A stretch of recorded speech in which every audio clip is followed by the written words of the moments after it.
শিশুদের ত্বক হয় অত্যন্ত সংবেদনশীল।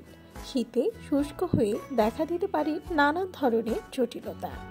শিশুদেরও ঠোঁট ফাটে। ঠোঁটে ভ্যাসলিন বা লিপ বাম জাতীয় কিছু ব্যবহার করতে হয় শীতে।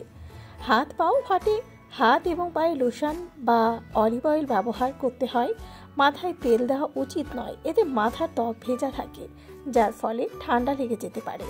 ঠান্ডা লেগে থাকা অবস্থায় মাথায় তেল দিলে ঠান্ডা সারতেও দেরি হয় অনেক সময়। এ সময় শুষ্ক ত্বকে র্যাশ, চুলকানির মতো সমস্যাও দেখা দেয়। পরিবারের যে কোনো একজনের ত্বকের সংক্রামক সমস্যা থাকলে তাতে শিশু আক্রান্ত হতে পারে। বেবি লোশন দিনের যে কোনো সময়ই ব্যবহার করতে পারবেন, তবে গোসলের পর লাগালে সবথেকে বেশি উপকার হয়। শিশুর লোশনের উপাদানগুলো প্রাকৃতিক হলে খুবই ভালো হয়। নিশ্চিত করবেন সেখানে যেন ময়শ্চারাইজার থাকে। এমনিতেই শিশুর জন্য ডাইপার আর বেবি ওয়াইপস কম বেশি সবাই ব্যবহার করে, তবে সেটা যেন নরম আর হাইড্রেটিং হয়, আর অ্যালকোহল এবং প্যারাবেন মুক্ত হতে হবে। শিশুদের জন্য বিশেষ তেল দিয়ে তাদের শরীর মালিশ করা উচিত, এটা খুবই জরুরি। অলিভ অয়েল বা গ্লিসারিনের সাথে সামান্য পানি মিশিয়েও ম্যাসাজ করা যায়, তাহলে ম্যাসাজের কারণে শিশুদের শরীরে রক্ত সঞ্চালন ভালো হয়, তাপ উৎপন্ন করবে ও বাইরের তাপমাত্রার সাথে মানিয়ে নিতে সুবিধা হবে তার। গোসলের আগে বেবি অয়েল দিয়ে ম্যাসাজ করা ভালো। তেল ব্যবহার করলে তা গোসলের আগে করলেই ভালো হয়। হালকা নন গ্রেসি শ্যাম্পু দিয়ে মাথার ত্বক ভালোভাবে পরিষ্কার করতে হয়। শ্যাম্পুতে নো টিয়ার সাইন দেখে নেবেন। দিনে একবার অথবা 2 দিনে একবার শিশুকে গোসল করাবেন।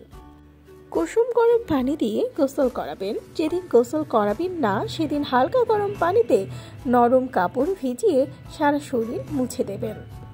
শিশুদের গোসলের সময় যে বডি ওয়াশ ব্যবহার করবেন সেটা যেন সোপ ফ্রি আর ময়শ্চারাইজিং হয়, এটা নিশ্চিত করবেন। ত্বকে ক্রিম লাগাতে পারবেন, সেটা দীর্ঘক্ষণ শিশুর ত্বককে নরম রাখবে আর আর্দ্রতাও ধরে রাখবে। শিশুর ঠোঁট শুকিয়ে গেলেই লিপ বাম লাগিয়ে দিবেন অল্প করে। তবে শিশুর ত্বকের যত্নে ব্যবহৃত এসব উপাদান বুঝে শুনে ব্যবহার করবেন। প্রয়োজনে শিশু বিশেষজ্ঞের পরামর্শ নিয়ে নেবেন। আর ঘরে একটা হিউমিডিফায়ারও রাখতে পারেন, যেটা বাতাসের আর্দ্রতা ধরে রাখতে সহায়তা করে। শীতকালে শিশুদের শরীরে তেল ব্যবহারে একটু সতর্ক থাকতে হবে, কেননা তেলে ময়লা জমে ত্বকের লোমকূপ বন্ধ করে দেয়।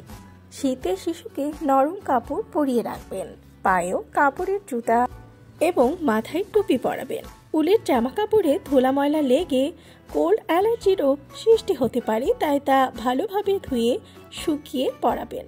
ফ্লোর কার্পেটের রোয়া থেকেও কোল্ড অ্যালার্জি হতে পারে। আবার শিশুদের জন্য সুগন্ধযুক্ত পণ্য ব্যবহার করাও উচিত নয়। সুগন্ধি পণ্যগুলোতে সাধারণত অ্যালকোহল থাকে, যেটা বাবুদের ত্বকের জন্য ভীষণ ক্ষতিকর। আশা করি বুঝতে পেরেছেন। ভিডিওটি ভালো লাগলে চ্যানেলটিকে সাবস্ক্রাইব করুন আর পাশে থাকা বেল আইকনে ক্লিক করে দিন, তাহলে পরবর্তী ভিডিও আপলোড করার সাথে সাথেই আপনার কাছে পৌঁছে যাবে।